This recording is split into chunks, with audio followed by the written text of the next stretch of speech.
Israel फिलिस्तीन के ताज़ा घटनाक्रम के मद्देनजर भारत ने इजराइल में रह रहे भारतीयों की सुरक्षित वापसी के लिए ऑपरेशन अजय किया शुरू। अभियान के तहत गुरुवार से विशेष विमानों के तहत होगी भारतीयों की वापसी। विदेश मंत्रालय ने स्थापित किया 24 घंटे का नियंत्रण कक्ष, टोल फ्री नंबर भी जारी किया।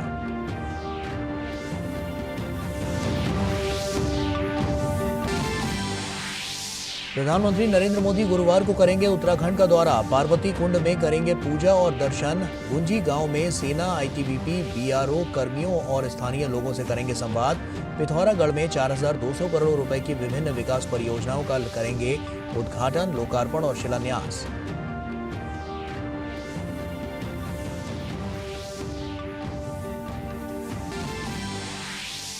कैबिनेट ने स्वायत्त शासी निकाय मेरा युवा भारत की स्थापना को दी मंजूरी। युवाओं के नेतृत्व में विकास पर बल देना है इस पहल का उद्देश्य। 3 महत्वपूर्ण और रणनीतिक खनिजों के खनन के लिए रॉयल्टी दरों को स्वीकृति।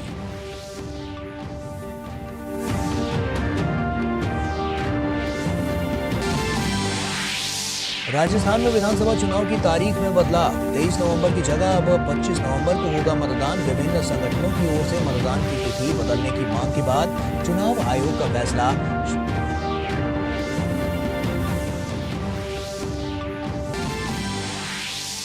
श्रीलंका में विदेश मंत्री डॉक्टर एस जयशंकर ने हिंद महासागर रिम एसोसिएशन की बैठक में लिया हिस्सा। मजबूत हिंद महासागर समुदाय बनाने को बताया भारत की प्राथमिकता। कहा, पड़ोसी प्रथम नीति को लेकर भारत प्रतिबद्ध।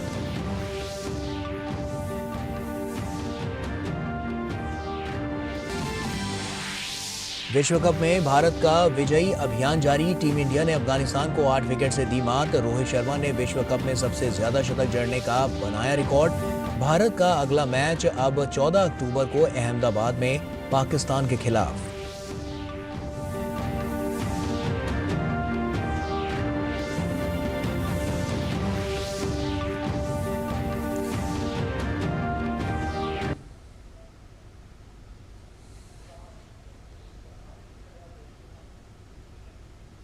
नमस्कार, आप देख रहे हैं डीडी न्यूज। आपके साथ मैं हूं गौरव श्रीवास्तव। तो चलिए बुलेटिन की शुरुआत करते हैं इस वक्त की बड़ी खबर के साथ। बिहार के बक्सर से बड़ी खबर सामने आ रही है, जिसमें बक्सर के रघुनाथपुर स्टेशन के पास नॉर्थ ईस्ट एक्सप्रेस के हादसे का शिकार हो गई है। जानकारी के मुताबिक बक्सर के रघुनाथपुर स्टेशन के पास नॉर्थ ईस्ट एक्सप्रेस 5 डिब्बे उसके पटरी से उतर गए हैं। ट्रेन संख्या 12506 नॉर्थ ईस्ट एक्सप्रेस दिल्ली के आनंद विहार से कामाख्या तक जा रही थी। बता दें कि पूर्वोत्तर की ओर जाने के लिए नॉर्थ ईस्ट एक्सप्रेस को एक अहम ट्रेन माना जाता है। वहीं केंद्रीय मंत्री अश्विनी चौबे ने संसदीय क्षेत्र बक्सर के अंतर्गत रघुनाथपुर रेलवे स्टेशन पर हुए हादसे को लेकर रेलवे के उच्च अधिकारियों से बातचीत कर हालात का जायजा लिया। घटना को दुखद बताते हुए केंद्रीय मंत्री चौबे ने कहा कि राहत कार्य शुरू कर दिया गया है। स्थानीय लोग मदद के लिए पहुंचे हैं। तो इस वक्त की बड़ी और अहम खबर, तो नई दिल्ली से कामाख्या जा रही ये जो ट्रेन है वो दुर्घटनाग्रस्त हो गई है। राजेश हमारे सहयोगी हमारे साथ जुड़ चुके हैं। राजेश, क्या जानकारी, क्या अपडेट है आपके पास और किस तरह से ये हादसा हुआ है और इसकी वजह क्या बताई जा रही है इस ट्रेन के हादसे की? देखिए, ट्रेन के हादसे की अगर वजह की बात करें तो वजह अभी स्पष्ट नहीं हो पाया है, लेकिन जो जिलाधिकारी बक्सर है अंशुल अग्रवाल, उन्होंने घटना की पुष्टि की है। और जो तमाम खबरें आ रही हैं लगातार कि तकरीबन 9:35 पर लगभग 10 बजे के आसपास की ये घटना बताई जा रही है, जो बक्सर और आरा के बीच रघुनाथपुर के पास ये हादसा हुआ है। और यह ट्रेन जो है दिल्ली से गुवाहाटी जा रही थी। आनंद विहार रेलवे स्टेशन से ये ट्रेन आज सुबह खुली होगी और ये उम्मीद की जा रही है कि ये कामाख्या, जो गुवाहाटी में माता कामाख्या के दर्शन के लिए लोग जाते हैं, वहां तक की यात्रा यह ट्रेन करती है। और इस ट्रेन जो है बेपटरी हो गई और ये माना जा रहा है कि जो लोग कोच में फंसे हुए थे उनको टॉर्च की रोशनी जलाकर और मोबाइल की रोशनी लोग हैं, उन्होंने बहुत ही नैतिकता के आधार पर, मानवीय पहलू के आधार पर उन तमाम लोगों की बचाने की कोशिश की है। आप विजुअल से भी देख पा रहे होंगे कि जो विजुअल मुझे वहां से मिल पाया है, मैंने उसको जो भेजने की कोशिश की है, उसमें यही दिख रहा है कि जो पटरियों पर से जो बॉगियां बेपटरी हुई है, उनको जो यात्री फंसे हुए हैं उन यात्रियों को बाहर निकालने के लिए आसपास के जो लोग हैं बड़ी तत्परता दिखा रहे हैं। साथ ही तमाम अस्पताल को अलर्ट किया गया है, तमाम हॉस्पिटल्स को अलर्ट किया गया है। राजेश, प्रशासन की तरफ से कितनी मुस्तैदी के साथ यहाँ पर काम किया जा रहा है और साथ ही साथ किस तरह की राहत और बचाव प्रक्रिया यहाँ पर चल रही है? देखिए, राहत और बचाव प्रक्रिया की बात करें कि डुमराव के जो एसडीएम है, उन्होंने तमाम लोगों से अपील की है। उनका एक ऑडियो क्लिप जो है वो प्राप्त हुआ है। वो तमाम लोगों से ये अपील करते हुए सुने जा रहे हैं कि जो लोग एम्बुलेंस रखने वाले लोग तत्परता दिखाएं, जो लोग कहीं ना कहीं जो तमाम आसपास के जो डॉक्टर्स हैं वो रघुनाथपुर स्टेशन पहुंचे। साथ ही तमाम अस्पताल को अलर्ट किया गया है, पटना के आईजीएमएस अस्पताल को, पटना के एम्स अस्पताल को, सबको अलर्ट मोड पर रखा गया है। जो बक्सर के सांसद है अश्विनी चौबे, उन्होंने एसडीआरएफ और एसडीआरएफ की टीम से बातचीत करी है। तमाम जो ये दानापुर डिवीजन की एक घटना है, दानापुर मंडल की एक घटना है और दानापुर के डीआरएम से भी उन्होंने बात की है और अश्विनी चौबे ने बाइक भी अपना भेजा है, जिसको जो है वो दिखाने की कोशिश की जाएगी। और उन्होंने साफ तौर पर कहा वो भागलपुर अपने गृह जनपद की तरफ जा रहे थे, नौगछिया से वो वापस हो रहे हैं बक्सर की तरफ, और उन्होंने तमाम उच्चाधिकारियों से बातचीत करके कहीं ना कहीं राहत और बचाव कार्य में तेजी लाने की अपील की है। और जो डॉक्टर्स की टीम है पटना से, रेलवे के जो बचाव कर्मी है, डॉक्टर्स की टीम जो है उसको भेजा जा रहा है। साथ ही तमाम जो एहतियात जो बरतने चाहिए उसको बरतने की कोशिश की जा रही है। पटना से एनडीआरएफ की टीम पुलिस जो है वो भी रघुनाथपुर बक्सर के लिए रवाना हो चुकी है। ठीक है, ताजा स्थितियों का और ज्यादा जायजा लेने के लिए हमारे वहां पर सहयोगी सलमान हैदर भी हमारे साथ जुड़े हुए हैं। सलमान से का रुख कर लेते हैं, पटना से हमारे साथ जुड़ रहे हैं। सलमान, सबसे पहले तो ये बताइए कि ताजा आंकड़े क्या कहते हैं, घायलों की स्थिति क्या है और अभी क्या कुछ वहां पर चल रहा है रेस्क्यू ऑपरेशन के जरिए? देखिए, जो स्थानीय लोग बता रहे हैं कि अब तक 4 शव निकाले गए हैं बोगियों से और 4 बोगियां एसी की और 3 सामान्य द्वितीय श्रेणी की बोगियां जो स्लीपर क्लास है उनको क्षति पहुंची है और ये पटरी से उतर गए हैं ये शिप से। और जो अभी रफ एस्टिमेट है, हालांकि रेलवे की तरफ से इसकी पुष्टि नहीं की गई है, 50 से ज्यादा लोगों को अस्पताल ले जाया गया है और स्थानीय लोग और पुलिस शासन की टीम लगी हुई है। मौके पर दुर्घटना राहत जांच है, जिसको एक्सीडेंट रिलीफ टीम कहते हैं, वो भी पहुंच गई है। और जो वरिष्ठ अधिकारी हैं दानापुर रेल मंडल से और ईसीआर के ईस्टर्न रेलवे अधिकारी मौके पर पहुंच रहे हैं। ये अब तक है अंधेरा है इस समय और दिक्कतें आ रही हैं राहत कार्य को चलाने में, तो स्थिति है अभी। और ये जो हादसा है वो लगभग 9:45 बजे का है। गाड़ी बक्सर से छूटी थी और ट्विनिंग पार करते हुए जैसे ही रघुनाथपुर स्टेशन के बेस्ट केबिन पर पहुंची, कुछ यात्रियों का ये कहना है कि उन्होंने धमाका सुना है और उसके बाद से जो 7 डिब्बे हैं पटरी से उतर गए हैं। और हालांकि वहाँ के जो एसडीएम हैं उन्होंने भी लोगों से अपील की है, जो अनुमंडलीय अस्पताल है और इसके साथ ही आरा जो अगला स्टेशन पड़ता है वहाँ पर भी जो रेलवे के लोग हैं, अधिकारी हैं, उन्होंने हेल्प डेस्क स्थापित किया है। साथ ही साथ जो आरा का जो सदर अस्पताल है उसको भी अलर्ट किया गया है ताकि अगर कोई घायल आते हैं तो उनको समुचित इलाज मिल सके। बिल्कुल, प्रशासन की तरफ से तमाम तैयारियां तो की जा रही हैं, मॉनिटरिंग किस तरह से की जा रही है और कैसे वहां पर राहत और बचाव कार्य को और तेज गति से चलाया जाए, इसके लिए प्रशासन अभी तक क्या तैयारियां कर चुका है और कितना मुस्तैदी के साथ जो वहां पर घायल है उनको निकालने के बाद उनको अस्पताल में पहुंचाया जा रहा है? देखिए, एम्बुलेंसेज मौके पर पहुंच रही हैं और निजी अस्पतालों को भी, यहाँ तक कि जो नर्सिंग होम्स हैं उनको भी अलर्ट किया गया है। रेलवे ने पटना, दानापुर, आरा और बरौनी स्टेशनों पर हेल्प डेस्क अपने किए हैं और हेल्पलाइन नंबर भी जारी कर दिए हैं।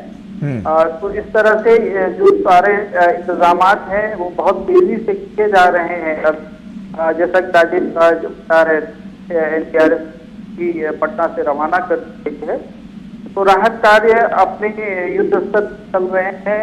हालांकि अभी जो लाइन है वो दोनों की तरफ ट्रैफिक बंद है और बहुत सारी ट्रेनों को डाइवर्ट किया गया है।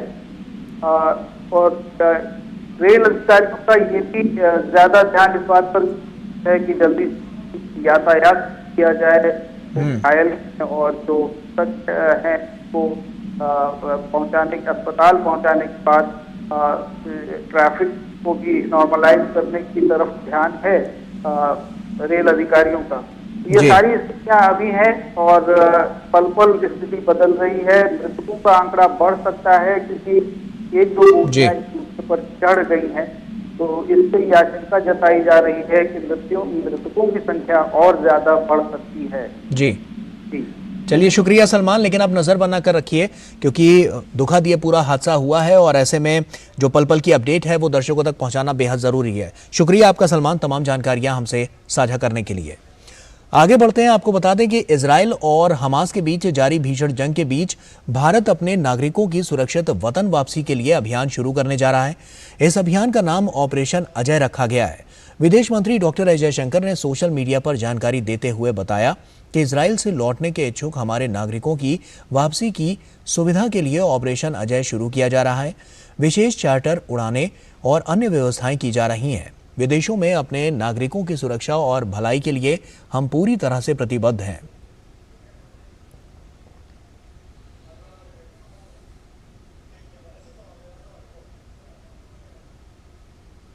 ऑपरेशन अजय के तहत इजराइल से भारतीयों की सकुशल वापसी के लिए इजराइल में भारतीय दूतावास ने भी कमर कस ली है। दूतावास ने एक्स पर जानकारी देते हुए लिखा, दूतावास ने गुरुवार की विशेष उड़ान के लिए पंजीकृत भारतीय नागरिकों की पहली खेप को ईमेल कर दिया है। बाद की उड़ानों के लिए अन्य पंजीकृत लोगों को संदेश भेजा जाएगा।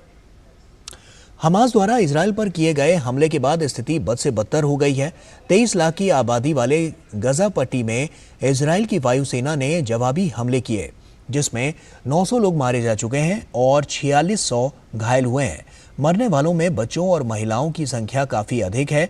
गजा में इजरायली सैनिक हमास के आतंकियों की तलाशी के लिए छापेमारी कर रही है। हमास के हमले में इजराइल के लगभग 1000 से अधिक लोगों की मौत हो गई है, वहीं कई का अपहरण भी कर लिया गया है। उधर इजराइल ने गजा की पूर्ण घेराबंदी कर दी है, जिसके बाद से भोजन, पानी, ईंधन और जरूरी सामानों की सप्लाई भी पूरी तरह से बंद कर दी गई है। गजा में मौजूद एकमात्र बिजली संयंत्र में ईंधन खत्म हो गया है। इस क्षेत्र में अब जनरेटर से ही बिजली सुविधा प्रदान की जा सकती है। प्रधानमंत्री नरेंद्र मोदी गुरुवार को उत्तराखंड के पिथौरागढ़ और अल्मोड़ा जिले का दौरा करने वाले हैं। पिथौरागढ़ से प्रधानमंत्री नरेंद्र मोदी 4200 करोड़ रुपए की विकास परियोजनाओं का शिलान्यास और लोकार्पण कुमाऊं इलाके और पूरे उत्तराखंड के लिए करेंगे। प्रधानमंत्री नरेंद्र मोदी पिथौरागढ़ के सीमांत इलाके का भी दौरा करेंगे। पिथौरागढ़ से हमारे संवाददाता चंद्रशेखर जोशी की यह रिपोर्ट देखिए। प्रधानमंत्री नरेंद्र मोदी गुरुवार को पिथौरागढ़ आ रहे हैं। यहां प्रधानमंत्री नरेंद्र मोदी कुमाऊं क्षेत्र के लिए 4200 करोड़ रुपए की योजनाओं का लोकार्पण और शिलान्यास करेंगे। लेकिन प्रधानमंत्री का ये दौरा शुरू होने वाला है पिथौरागढ़ जिले के दूरस्थ इलाके जोलिंगकोंग और गुंजी से। प्रधानमंत्री गुरुवार को सवेरे जोलिंगकोंग पहुंचेंगे और वहां गुंजी, जो पिथौरागढ़ का सीमांत इलाका है, वहां पहुंचेंगे। प्रधानमंत्री वहां पर पार्वती कुंड का दौरा करेंगे। उसके अलावा प्रधानमंत्री गुंजी गांव में सेना के कर्मियों, आईटीबीपी के कर्मियों और साथ ही साथ वहां के स्थानीय लोगों से मुलाकात भी करेंगे। उसके बाद प्रधानमंत्री नरेंद्र मोदी अल्मोड़ा जिले के जागेश्वर धाम पहुंचेंगे, जहां पर प्रधानमंत्री नरेंद्र मोदी पूजा अर्चना करेंगे और उसके बाद प्रधानमंत्री नरेंद्र मोदी आएंगे यहां पिथौरागढ़। इस ग्राउंड में प्रधानमंत्री नरेंद्र मोदी के दौरे की पूरी तैयारी चल रही है। साथ ही साथ यहाँ इलाके के लोगों में प्रधानमंत्री के दौरे को लेकर काफी खुशी है। बहुत अच्छा लग रहा है। हम बयान नहीं कर सकते खुशी कि हमारे प्रधानमंत्री जी हमारे शहर में आ रहे हैं। एक छोटे शहर में आ रहे तो हमारे तो खुशी होने के काम ही है। सौभाग्य है हमारा सौभाग्य है कि हमारा कि वो यहाँ आ रहे, ऐसे आते रहे। हम तो ये चाहते हैं कि वो आते रहे और हमारे पिथौरागढ़ का ऐसे विकास होते रहे। जो अच्छी अच्छी चीज़ें, हमारी दीवार और हमारे रोड है, इतना अच्छा माहौल हो रहा है, इतनी अच्छी जो हमारी संस्कृति है उजागर हो रही है। उनके स्वागत में ये तैयारी की जा रही है। बस हमें यही है कि वो बार बार आते रहे, ऐसे विकास होते रहे पिथौरागढ़ का, उत्तराखंड का, हमेशा करते रहे।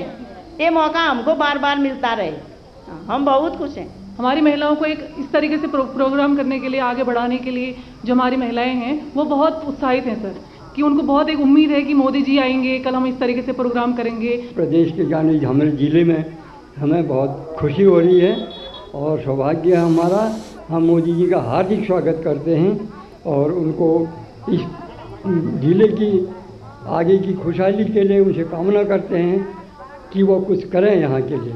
खुशी की बात है, मोदी जी आ रहे हैं। हम तो कर्मचारी हैं, ड्यूटी लगी है हमारी, ड्यूटी के लिए आए हैं यहाँ पर। हमें तो बहुत खुशी हो रही है जो नरेंद्र मोदी जी हमारे छोटे से डिस्ट्रिक्ट में पधार रहे हैं।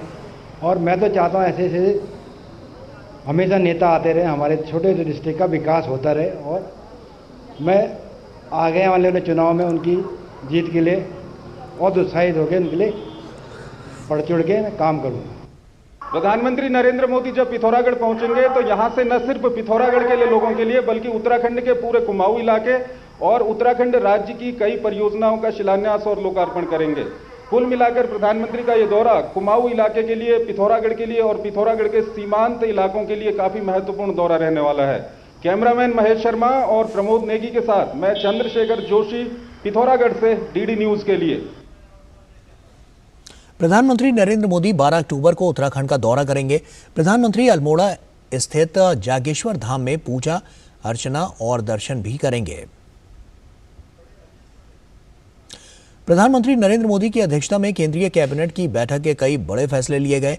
कैबिनेट के फैसलों की जानकारी देते हुए केंद्रीय मंत्री अनुराग सिंह ठाकुर ने बताया कि केंद्रीय कैबिनेट ने युवाओं के लिए मेरा युवा भारत की स्थापना को मंजूरी दे दी गई है। उन्होंने कहा कि मेरा युवा भारत का प्राथमिक उद्देश्य इसे युवा विकास के लिए संपूर्ण सरकारी मंच बनाना है। युवाओं की ऊर्जा का कर्तव्य बोध और सेवा भाव के साथ राष्ट्र निर्माण में उपयोग करने के उद्देश्य हेतु माई भारत नाम की एक यूनानिमस संस्था बनाने का निर्णय लिया है। माई भारत, मेरा युवा भारत, युवाओं को विभिन्न स्कीम्स प्रोग्राम्स के साथ जोड़ा जाएगा और एकीकृत मैकेनिज्म के अंतर्गत फोकस रूप से भारत सरकार के जो कार्यक्रम है युवाओं से जुड़े उनको इकट्ठे एक प्लेटफॉर्म पे लाया जाए, जिसमें होल ऑफ गवर्नमेंट की अप्रोच के साथ हम गवर्नमेंट या अन्य स्टेक होल्डर्स को भी वहाँ पर जोड़ें और युवाओं की उसमें भूमिका और सुदृढ़ करें।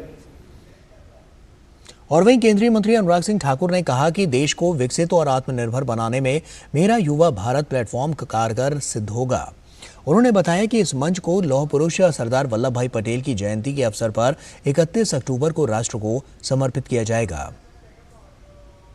जो पॉलिसी सरकार की है वो भी जब इतने करोड़ों युवा देश के प्लेटफॉर्म पर जुड़ेंगे, माई भारत एक ऐसा एस्पिरेशनल बॉडी है जहां पर युवा करोड़ों की तादाद में जुड़ेंगे देश और विदेश से, और भारत को विकसित भारत बनाने के लिए, आत्मनिर्भर भारत बनाने के लिए माई भारत प्लेटफॉर्म कारगर सिद्ध होगा।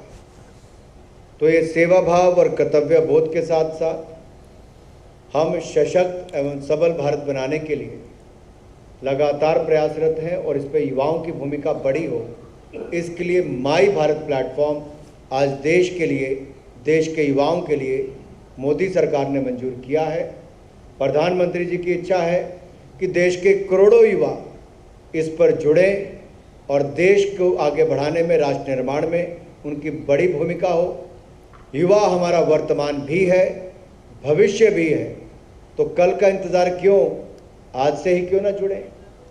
और इसी महीने के अंत में 31 अक्टूबर को इसको राष्ट्र के लिए समर्पित किया जाएगा।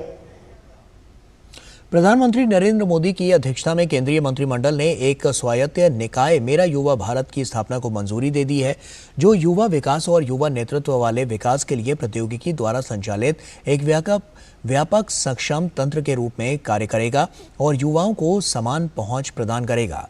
इस मौके पर प्रधानमंत्री नरेंद्र मोदी ने सोशल मीडिया एक्स पर लिखा है, प्रधानमंत्री ने लिखा कि मेरा युवा भारत की स्थापना पर कैबिनेट का निर्णय युवाओं के नेतृत्व वाले विकास को आगे बढ़ाने और हमारी प्रतिभाशाली युवा शक्ति की आकांक्षाओं को पंख देने में एक लंबा रास्ता तय करेगा।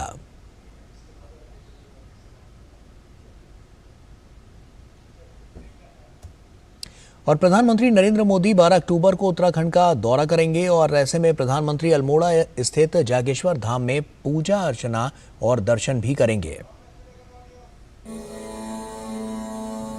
उत्तराखंड के अल्मोड़ा शहर से करीब 35 किलोमीटर दूर और 6200 फीट की ऊंचाई पर स्थित है भगवान शिव का ज्योतिर्लिंग, जिसे जागेश्वर धाम के नाम से जाना जाता है। प्राकृतिक सौंदर्य के साथ साथ जागेश्वर धाम 250 छोटे बड़े मंदिरों का एक समूह है, जिसमें भगवान शिव के 108 ज्योतिर्लिंग के साथ साथ कई देवी देवताओं के मंदिर हैं। इस मंदिर का निर्माण 8वीं शताब्दी से लेकर 12वीं शताब्दी के बीच किया गया था। परिसर में मंदिरों का निर्माण बड़ी बड़ी शिलाओं के जरिए किया गया है, जिसके दरवाजों और चौखटों पर देवी देवताओं की प्रतिमाएं अलंकृत हैं। मंदिर परिसर में भगवान शिव के 2 ज्योतिर्लिंग हैं, जिसमें एक जागेश्वर धाम ज्योतिर्लिंग और दूसरा विश्व की सबसे प्राचीन महामृत्युंजय ज्योतिर्लिंग है। प्रधानमंत्री नरेंद्र मोदी देश के ऐसे पहले प्रधानमंत्री होंगे जो उत्तराखंड स्थित इस जागेश्वर धाम मंदिर में पूजा अर्चना के लिए गुरुवार को पहुंचेंगे और तकरीबन आधे घंटे तक यहां पूजा अर्चना और ध्यान करेंगे। उत्तराखंड में 2 ज्योतिर्लिंग माने जाते हैं, केदारखंड में केदारनाथ जी और कुमाऊं में मानसखंड में जागेश्वर धाम जी। बहुत मान्यता है इस मंदिर की और इसका इसलिए मास्टर प्लान भी बनाया जा रहा है और जीर्णोद्वार इसका हो जाएगा अगले 1 साल में, और माननीय प्रधानमंत्री जी ने भी समय दिया है और डेफिनेटली ही जब माननीय प्रधानमंत्री जी यहाँ आएंगे और इसकी और महत्वता तो पहले से ही है, लोगों को और पता चलेगा और यहाँ पर्यटन भी और बढ़ावा मिलेगा और लोकल इकोनॉमी को भी बहुत बड़ा बूस्ट मिलेगा। इस मंदिर में उत्तराखंड के साथ साथ पूरे देश से हजारों लाखों तीर्थयात्री हर वर्ष पहुँचते हैं। विश्व का सबसे पहला महामृत्युंजय ज्योतिर्लिंग होने के साथ साथ इस परिसर में भगवान शिव और माता पार्वती के देवदार पेड़ रूपी अर्धनारीश्वर स्वरूप को भी साक्षात देखा जा सकता है। इस मंदिर का उल्लेख कई प्राचीन पुराणों में भी है, जिसकी मान्यता भगवान शिव के ज्योतिर्लिंगों में भी की जाती है। प्रधानमंत्री नरेंद्र मोदी के यहाँ आने से न सिर्फ यहाँ के पुजारी, स्थानीय लोग, बल्कि यहाँ आने वाले तीर्थयात्री भी काफ़ी खुश हैं। इनका मानना है कि प्रधानमंत्री के यहाँ आने से इस मंदिर का फिर से जीर्णोद्धार होगा और ये बाबा केदारनाथ, बाबा विश्वनाथ, महाकाल जैसे मंदिरों की तरह एक भव्य मंदिर का रूप लेगा, जिससे इस पूरे क्षेत्र में रोजगार के साथ साथ स्वरोजगार और धार्मिक पर्यटन को भी बढ़ावा मिलेगा।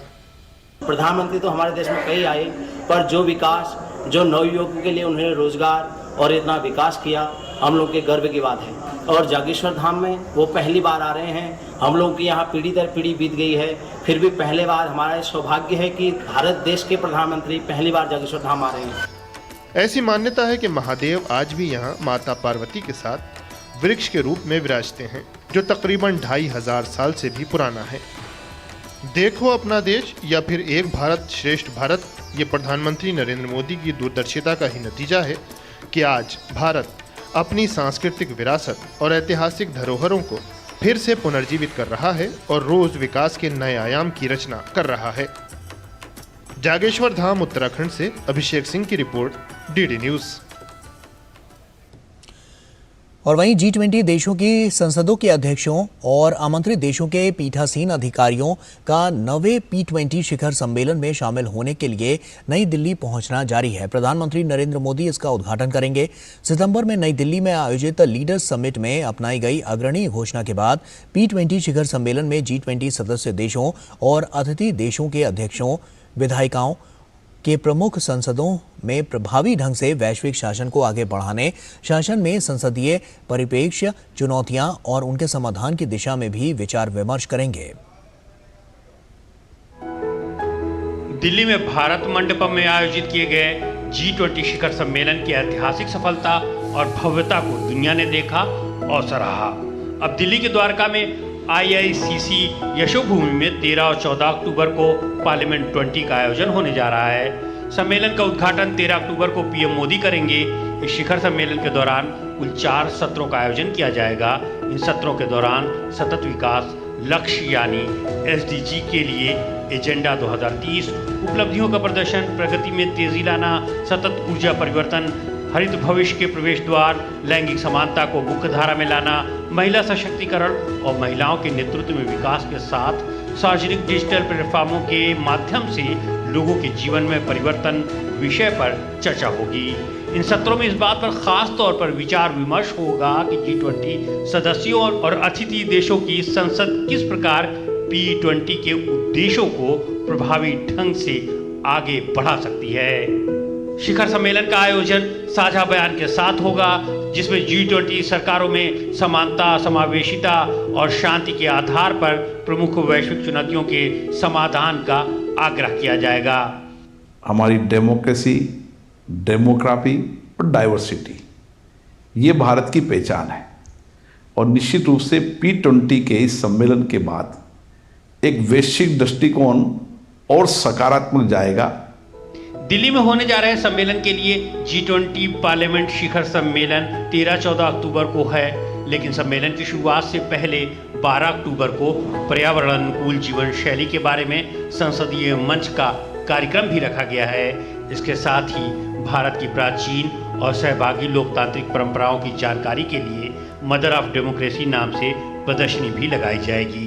जिन मुद्दों पर चर्चा होने वाली है वो महत्वपूर्ण मुद्दे हैं, वैश्विक रूप से भी प्रासंगिक है और अपने अपने देश के वर्तमान सामाजिक आर्थिक परिवर्तन के लिए भी वो मुद्दे आवश्यक हैं।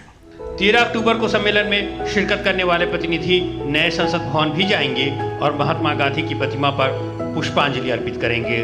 गौरतलब है कि G20 के तहत पार्लियामेंट 20 एक ऐसा समूह है जिसमें G20 देशों के संसदों के अध्यक्ष शामिल हैं। इस समूह का मुख्य उद्देश्य संसदों को वैश्विक शासन व्यवस्था के साथ जोड़ना है। शैलेंद्र मिश्र, DD न्यूज़, दिल्ली। और विश्व कप के आज के मुकाबले में मेजबान भारत ने अफगानिस्तान को 8 विकेट से हराकर अपनी लगातार दूसरी जीत दर्ज की है। अफगानिस्तान ने टॉस जीतकर पहले बल्लेबाजी करते हुए भारत के सामने 273 रनों का लक्ष्य रखा था। जवाब में भारतीय टीम ने 2 विकेट खोकर लक्ष्य को हासिल कर लिया। भारत की ओर से कप्तान रोहित शर्मा ने तूफानी पारी खेली। रोहित 84 गेंद पर 131 रन बनाकर आउट हुए। विराट कोहली 55 रन बनाकर नाबाद रहे, जबकि ईशान किशन ने 47 रनों का योगदान दिया। रोहित शर्मा ने आज शतक लगाते ही इतिहास रच दिया। विश्व कप में रोहित के नाम सर्वाधिक 7 शतक हो गए हैं। इस मामले में उन्होंने सचिन तेंदुलकर और रिकी पॉन्टिंग को पीछे छोड़ दिया है। वहीं रोहित शर्मा अंतर्राष्ट्रीय क्रिकेट में सबसे ज्यादा छक्के लगाने वाले बल्लेबाज बन गए हैं। रोहित ने क्रिस गेल को पीछे छोड़ते हुए 556 छक्के लगाने में सफलता पाई है। इसके साथ ही रोहित शर्मा विश्व कप में भारत की ओर से सबसे तेज शतक लगाने वाले बल्लेबाज बन गए हैं। उन्होंने 63 बॉल पर शतक लगाकर कपिल देव के रिकॉर्ड को तोड़ा। कपिल देव ने 72 गेंद पर शतक जड़ा था। रोहित विश्व कप में सबसे तेज 1000 रन बनाने के मामले में डेविड वार्नर के साथ संयुक्त रूप से दूसरे खिलाड़ी बन गए हैं। रोहित और वार्नर ने 19 पारियों में यह कारनामा किया। इससे पहले अफगानिस्तान ने टॉस जीतकर पहले बल्लेबाजी करते हुए 8 विकेट के नुकसान पर 272 रन बनाए थे। अफगानिस्तान की ओर से सबसे ज्यादा रन हशमतुल्लाह शहीदी ने बनाए, वो 80 रन बनाकर आउट हुए। वहीं अजमतुल्लाह ओमरजई ने 62 रनों की पारी खेली। इन दोनों बल्लेबाजों ने अपनी टीम के लिए 121 रनों की साझेदारी निभाई। भारत की ओर से सबसे ज्यादा 4 विकेट जसप्रीत बुमराह ने लिए, जबकि हार्दिक पांड्या ने 2, शार्दुल ठाकुर और कुलदीप यादव ने 1-1 विकेट लिए थे। और इसी के साथ फिलहाल इतना ही। दीजिए इजाजत, नमस्कार।